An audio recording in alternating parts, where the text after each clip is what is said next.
Hi, everybody. I'm Jason. I'm Caden. I'm Jaden. And I'm Eli. And we are the YHWH and the Torah channel. And we are very glad you can join us. It is morning our time, so whatever time it is that you're joining us, we thank you for joining us.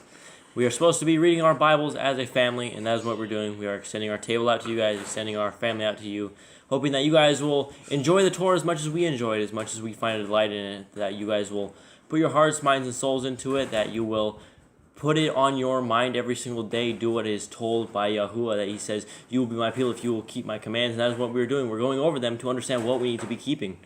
All right. Thanks, Cade. On fire again. Always good to hear you roll it very quickly, which is fine.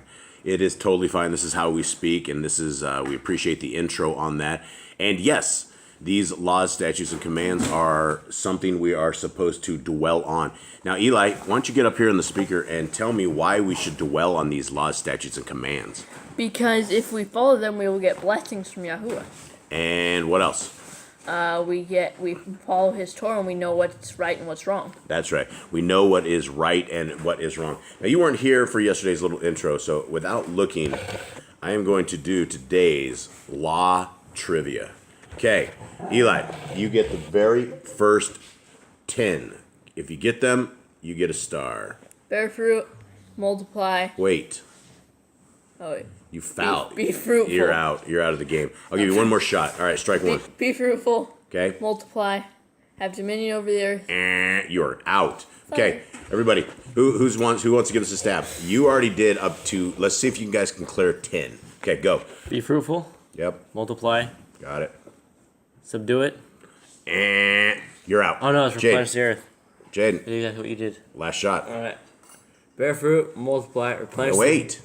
You're out. Everybody's out. Bear fruit. Fruitful. Let's be fruitful. You guys, everybody is out. Everybody is struck out. Okay, let's go over these very carefully. I want you guys to listen to me because tomorrow we will try this again. I'm going to give you the first 15. Okay, 1, be fruitful. Multiply. Replenish the earth. Subdue it. Have dominion over all living creatures. The herb bearing in every tree is for food. Man and woman should build their own families. Master sin. Every moving thing that lives shall be food for you. Number 10 is what? Don't eat the blood. Yeah. Okay, 11 is what? Walk before me and be perfect. 12, guard Yahuwah's covenant. Every male child shall be circumcised at 8 days old. 14, teach your children the commands and guard the way of Yahuwah. And 15, something very important.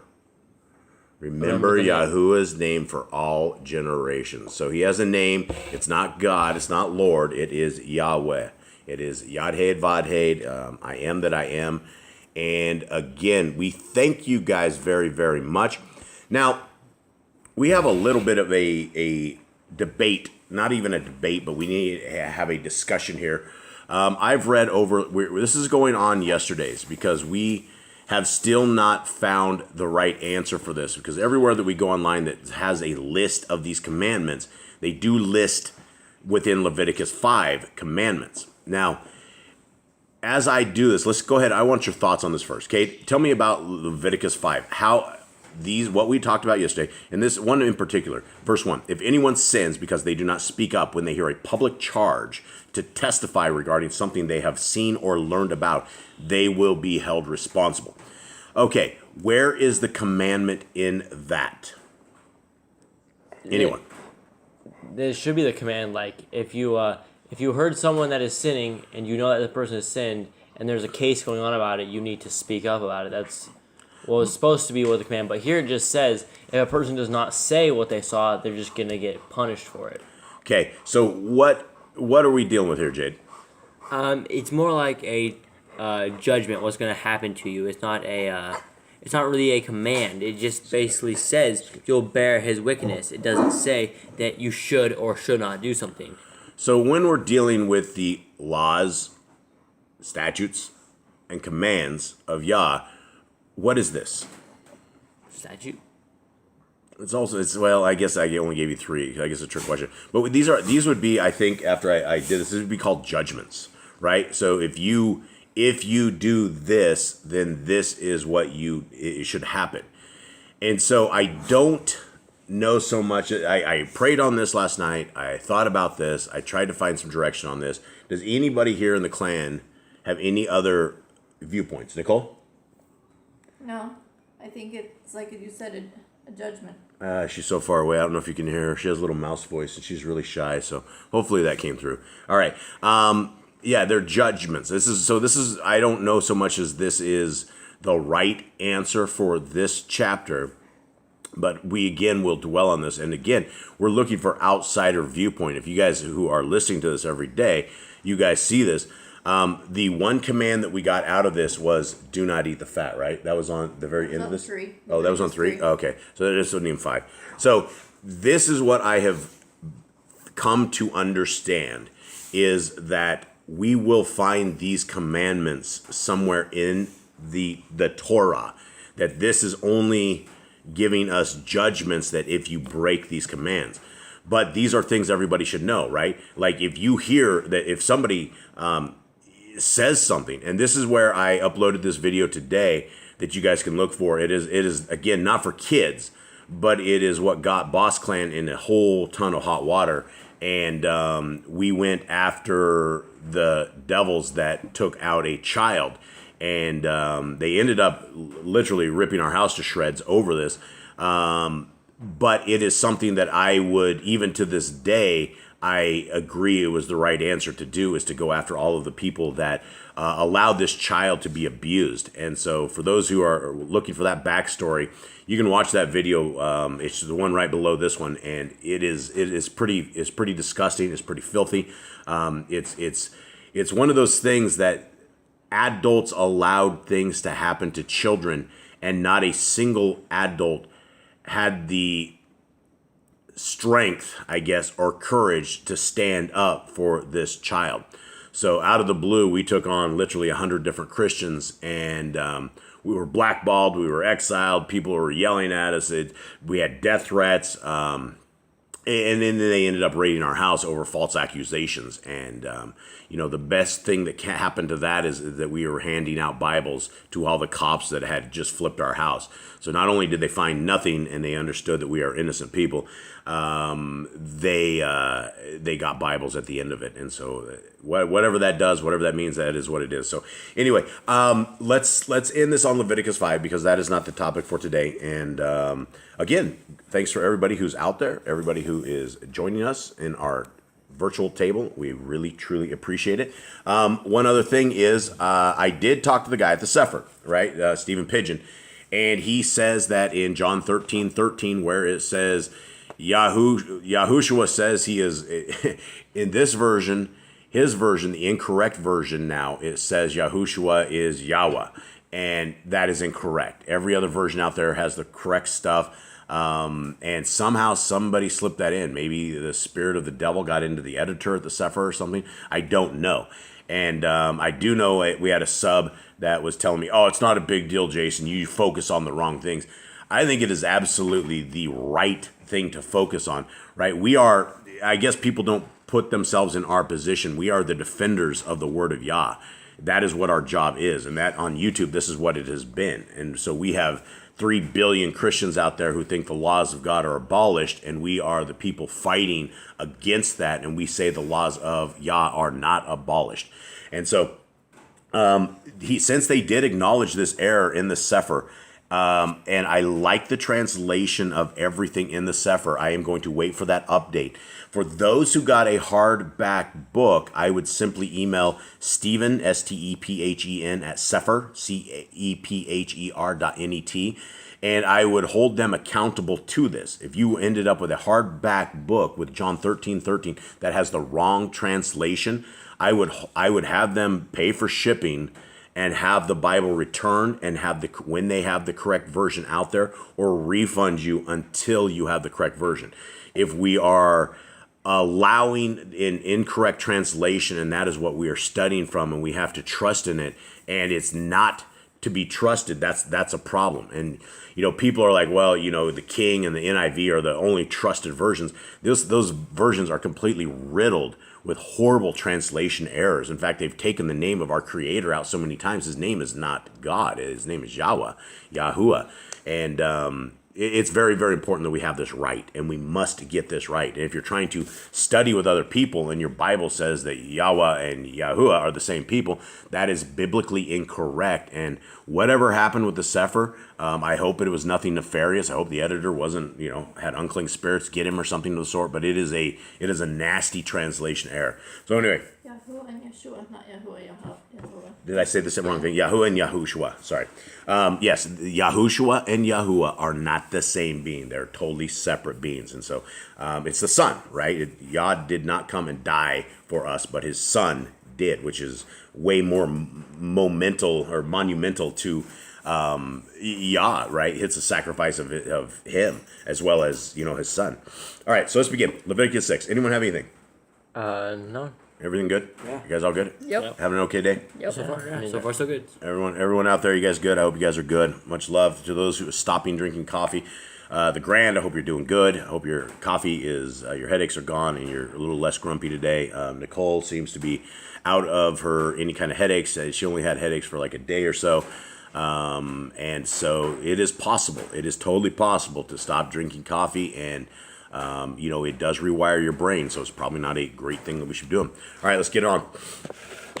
Leviticus 6. We are on a quest for finding commandments. Okay, and Yahuwah spoke unto Moshe, saying, if a soul sin and commit a transgression against Yahuwah, and lie unto his neighbor in that which was delivered him to keep, or in fellowship, or in a thing taken away by violence, or has deceived his neighbor. And you see, I love the Sefer for this, but none of that makes any sense, right? Does anyone have, what's your version say? What's your say? Number 2, right? Yep. When any being sins and committed a trespass against Yahuwah, and has lied to his neighbor about a deposit or a pledge, or about a robbery, or shall extort from him his neighbor. And then you want me to continue on 3? No. So that makes a lot of sense. And lie unto his neighbor. Okay. I don't know why we say and lie unto his neighbor. I didn't know what that meant. Okay, so if you're lying to your neighbor and you're saying that something was ripped off or taken away, then you're breaking Yah's laws. Or have found that which was lost and lies concerning it and swears falsely in any of these that a man does, sinning therein. Then it shall be, because he has sinned and is guilty, that he shall restore that which he took violently away, or the thing which he has deceitfully gotten, or that which was delivered him to keep, or the lost thing which he found. All right, I think that should be a command. So let's see here. All right, so we got a command watch here.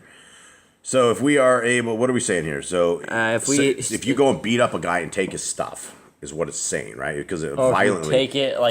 You take it and deceive your neighbor about it, and then you're like, no, I don't have this thing, and then you find out this dude just lied to you, and you find it in his garage or whatever. Right. This is also talking about violently taking away, though. So this is a thing, but hands-on thing. This one says took by robbery. Mine says took by robbery. Yeah, mine doesn't say violence. Why does it say violence? Well, robbery, that's essentially it. If you rob somebody, unless you're like the guy's not at his house, right, and you do it, it's going to be violent. There's no such thing as a non-violent robbery, right? You put a gun to somebody and say, give me your money, that's violence right there, right? You don't give him the money, the guy could shoot you, something of the sort. So this is... if a soul and a transgression committed against so if you're lying to your neighbor, and you found something that was lost and lies concerning it, so if you find any of his stuff, then it shall be, because he has sinned and is guilty, and he shall restore that which he took violently away, or the thing that he has deceitfully gotten, or the thing was delivered to him to keep, or the lost thing which he found. Okay, so if you find, maybe that should be a command. If you find anything, return what is not yours. Return what's not yours to your neighbors. And if you violently took it away, then that's not good. There's got to be something else. Repent for that. Yeah, you can't go putting hands on folks like that. All right, so that is, I agree, that is a command. So if a soul and commit, sorry guys, I'm just kind of going over this again. Anyone have anything else with this? Read your stuff, guys, and go with me on this and help me with this command. Wait, let me start at 2? What is the command? I would say the command is to return to your neighbor what is not yours. Yeah. If it's not, I mean, your neighbor is everybody. So if you like steal from dude next state away or whatever, next country, give it back to him. Well, I mean, the situation could be like somebody stealing something from your neighbor, and on the way out, the guy drops something, and then you go by and you pick up what's on the ground, and you take off with it, and you're like, I didn't see anything or anything of the sort. All right, so yeah, return everything that is not yours. Yeah, I mean that To can go the multiple person ways. that it I mean, belongs to. if you don't know who it is and you pick it up, that could be a problem. But if your neighbor comes looking for it and like, hey, have you seen this? And you Yeah. have it, Yeah, then you need to return it to him. Yeah, absolutely. But yeah. if you pick it up and you don't know whose it is, that could also lead to issues. Yeah, and I mean, should you not seek where it is? I mean, if you're living in a little community with something, some guy has like a jewelry box Or drops his wallet, you're trying to find that drops guy. his wallet. Yeah, you should go find Should have that. some ID in there, hopefully. All right, so yeah, I think that's number 52 that we have. Return what is not yours. All right. Is it 2 through 4? Yeah, 2 through 4, and then we'll see what else it says. Or all that about which he has sworn falsely, he shall even restore it in the principal, and shall add the fifth part thereto, and give it unto him to whom it appertains in the day of his trespass offering. Okay, what are we saying right here? So, what did yours guys read? Mine says, or all that about which he swore falsely, he shall repay its total value. He shall repay its total value, and add 1/5 to it, and give it to whom it belongs on the day of his guilt offering. So if you are okay, so all right, help me out here, guys. What do So we got? basically, if you steal something, So basically, you have something, you steal a lamb, you Cut him basically off. gotta add 1/5 of that more. Eli, what were we saying? Yeah, that was it. That was it. All right, let everyone talk, especially Eli. He talks like once an entire segment. So let's listen to everybody. Okay, so we must give him a fifth part thereunto. But you're only supposed to give him the fifth unto on the day of your trespass offering, right? Is that what it says? Yeah, like the day you go bring your guilt offering, you need to go pay your neighbor as well. I think that's where Yahushua said that if you have a problem with your brother, leave your sacrifice at the altar and then go make peace with your brother. I think it has something to do with that. Okay, and so where is this command at? We have the very first command: return anything that is not yours. And then, And then if you stole it, if you swore falsely about it and it's found out, you need to basically repay its value and then add 1/5 of whatever that value of that thing was. so if there's a jewelry box and you found it and you lied about it, and you decide to give it back, then you would need to find what 1/5 value of that jewelry box is. I think if you gave it back honestly, if you just gave oh yeah, by the way, I have it. right, if you, voluntarily, but but if you try to be a criminal, A deceiver. a deceiver, Nope, then you I don't will. have it. So these are all things that the judges of Yisrael would go over. That they would say, okay, so you need to do this, and to make this right, you need to add it. But so we wouldn't have a trespass offering. We don't have a trespass offering. Right, Messiah you just- Yahushua did this. So how would you finish off that command? I guess when you ask for repentance to Yahuwah, maybe give that person back 1/5 and then repent. Yeah, if you want to make this right, then pay this guy back for doing evil, and that if you went and gave somebody I don't know something after you had done evil, it's going to look a lot better. Man, I really did the wrong thing. I screwed up. I jacked this whole thing up, and okay, so that would be. I think we need to add that to that 52 command, so Yeah, it'd be 2 through 5. All right, here we go. And he shall bring his trespass offering unto Yahuwah, a ram without blemish, out of the flock, with your estimation, for a trespass offering unto the priest. And the priest shall make an atonement for him before Yahuwah, and it shall be forgiven him for anything of all that he has done in trespassing therein. And Yahuwah spoke unto Moshe, saying, Command Aaron and his sons, saying, This is the Torah of the ascending smoke offering. It is the ascending smoke offering because of the burning upon the altar all night unto the morning, and the fire of the altar shall be burning in it. So where yours says burnt offering, your sending smoke offering, mine says burnt offering. Okay, so ascending smoke offering is the same as the burnt offering. Okay, 10. And the priest shall put on his linen garment, and his linen breeches shall he put upon his flesh, and take up the ashes which the fire has consumed, with the ascending smoke offering on the altar, and he shall put them beside the altar. And he shall put off his garments, and put on other garments, and carry forth the ashes without the camp unto a clean place. And the fire upon the altar shall be burning in it.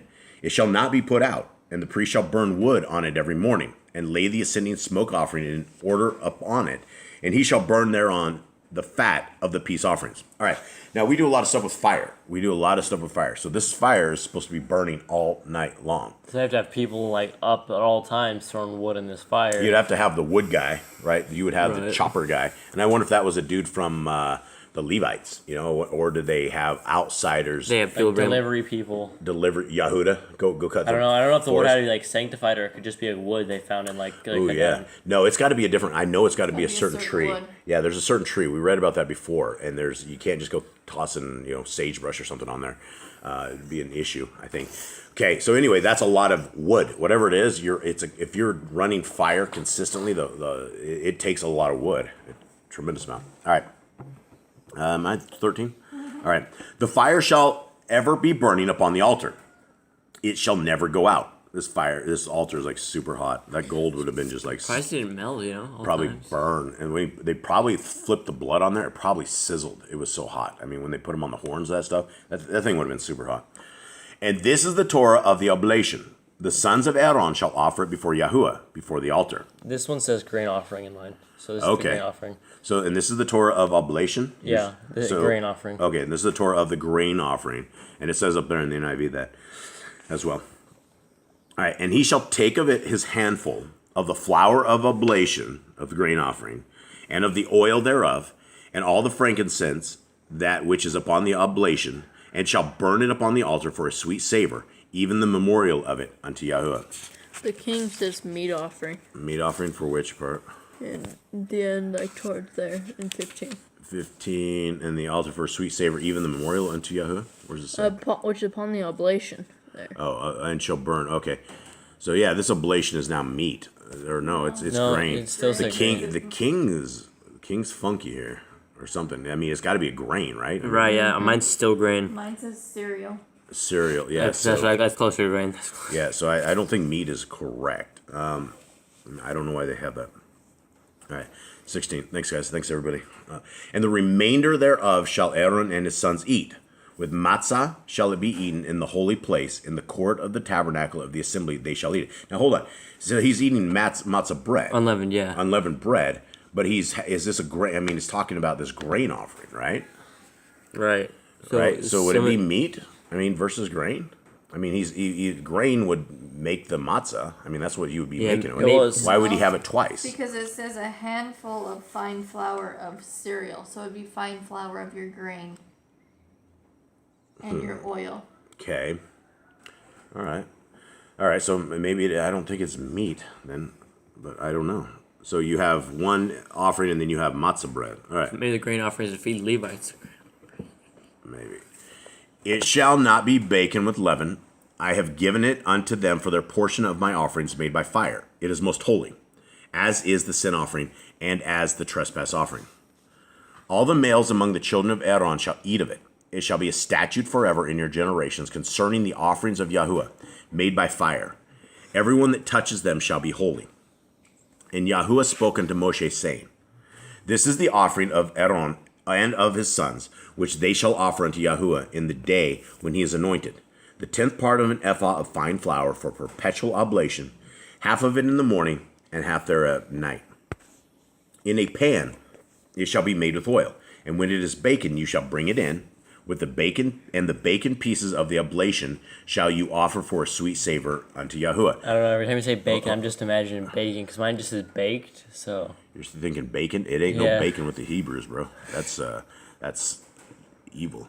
Hold on. So go back to 21 right there. What does it say over there? Yeah. So again, the king says meat offering, and the bacon pieces. Bacon. I don't know how to say it other than it sounds like bacon. That's the word. And the bacon pieces of the oblation, meat offering, is what's in the king.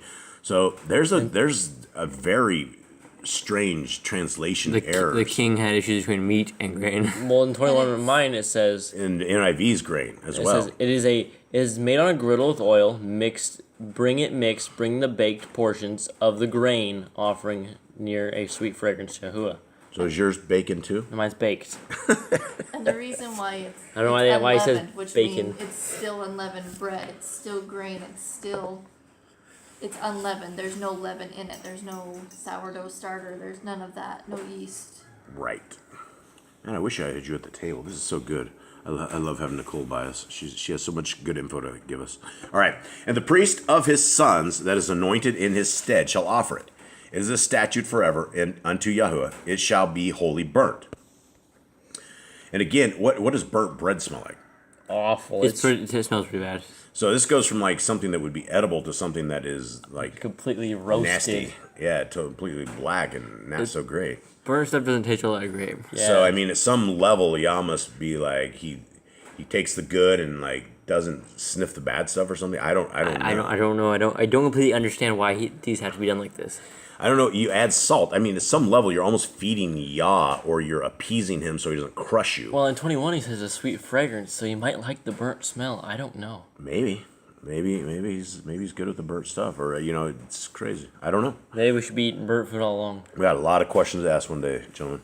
Okay. For every oblation for the priest shall be wholly burnt; it shall not be eaten. Okay, don't eat that; it's not good. And Yahuwah has spoken to Moshe, saying, "Speak unto Aaron and his son, saying, This is the Torah of the sin offering. In the place where the ascending smoke offering is killed, shall the sin offering be killed before Yahuwah. It is most holy." Okay, so there we go again. So this is more beautiful animals that have the hand put on them as they cut their throats, right? So you killed the sin offering before Yahuwah. Yeah, and I don't know if people got this. It's like, why do you continue living in sin when you're destroying all these animals? I was wondering, and maybe they didn't have to do like offerings, like people weren't like consistently sinning. Like somebody sins, they don't sin for like a long time. So I don't think they were continuing bringing their own offerings. Like maybe one person here and one person there, but I don't think one person was continually sinning. Yeah, there's just a lot of people. Yeah, there's a lot of people. So Tremendous it's amount like of people. there's probably a lot of people sinning, but I don't think it's the same person sinning over and over. But at the end of the day, who has risen up today and not somehow come close to committing a sin, right? It's very easy to commit a sin, right? Everybody looks at each other like, where have we sinned? What have we said? What are the deadly sins, right? Gluttony, pride, envy. Is lust in there? Is lust in there? I believe it's one. Yeah. Lust should be one. That sounds like one. Definitely should be one. That might go into like envy or something. Maybe. So anyway, yeah, it's real easy to sin, right? He who without sin casts the first stone. All right, here it is. Okay. The priest that offers it for sin shall eat it. In the holy place shall it be eaten, in the court of the tabernacle of the assembly. And whatsoever shall touch the flesh thereof shall be holy. And when there is sprinkled of the blood thereon upon any garment, you shall wash that whereon it is sprinkled in the holy place. And if it sounds like we got distractions, half the family are taking on the dogs, so my apologies. But the earthen vessel wherein it is sodden shall be broken, and if it be sodden in a brazen pot, it shall be scoured and rinsed with water. All right, what are we dealing with here? Okay, but the earthen vessel in which it is cooked is to be broken, and if it is cooked in a bronze pot, then it is scoured and rinsed in water. Okay, so what are we talking about? So this is the sin offering, right? Okay, so this is sin offering, and then the priest offers it in the court, and the thing, and so... So blood, I think when blood touches it. The blood, that is it. Yeah, you're right. Whatsoever shall touch the flesh thereof shall be holy, and when there is sprinkled of the blood thereon any garment, you shall wash that wherein it was sprinkled in the holy place.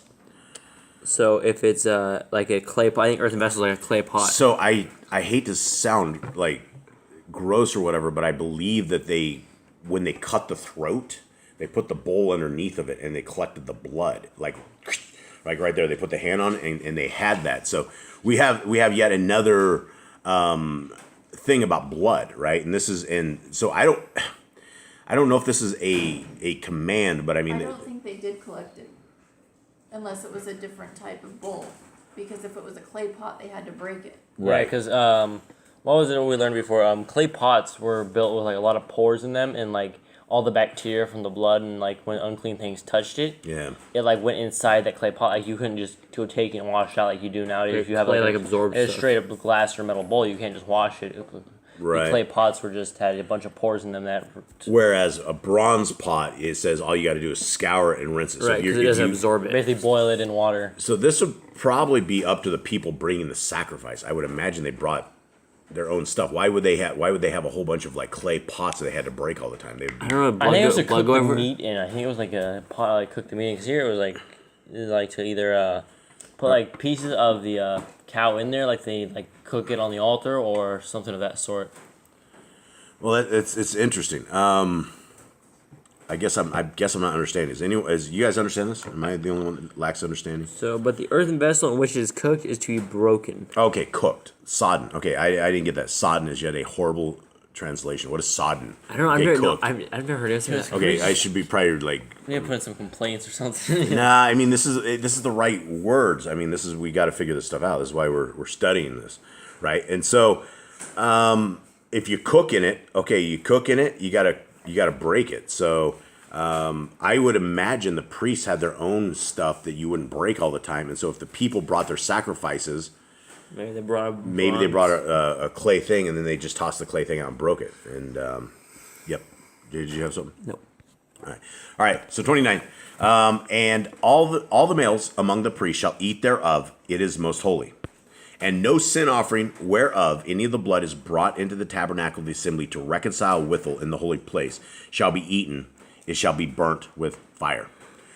All right, so that's it. I have this strange feeling. I got to go back to Leviticus 5 here, because I do not, and it just died on the NIV, but I do not want us to forget Leviticus 5.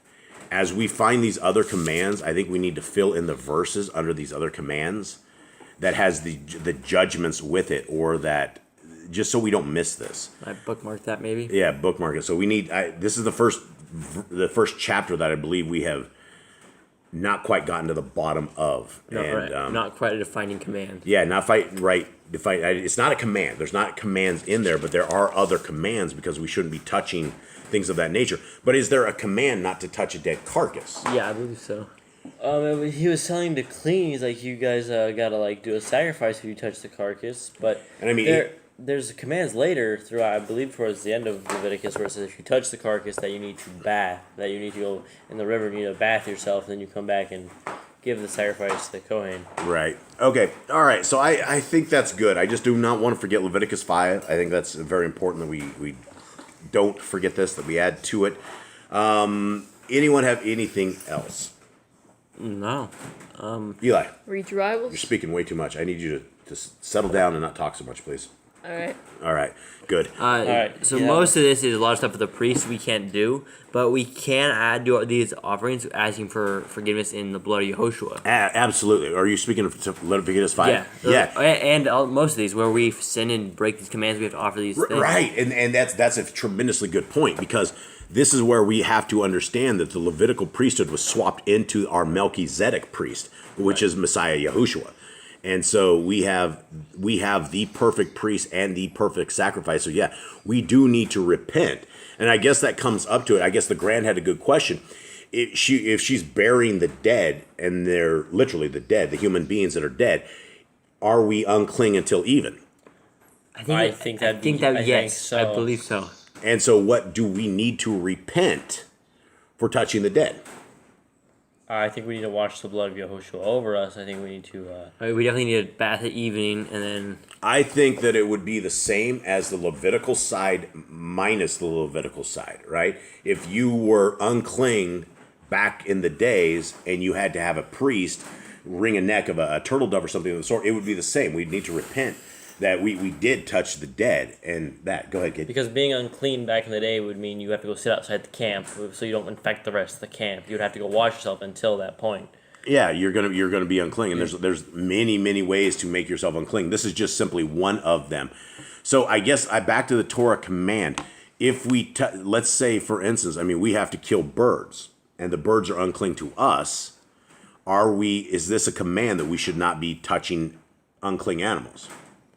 It says don't touch the carcass of an unclean animal, but there's blood involved, right? When you kill an animal, there's going to be blood involved, so we've touched blood.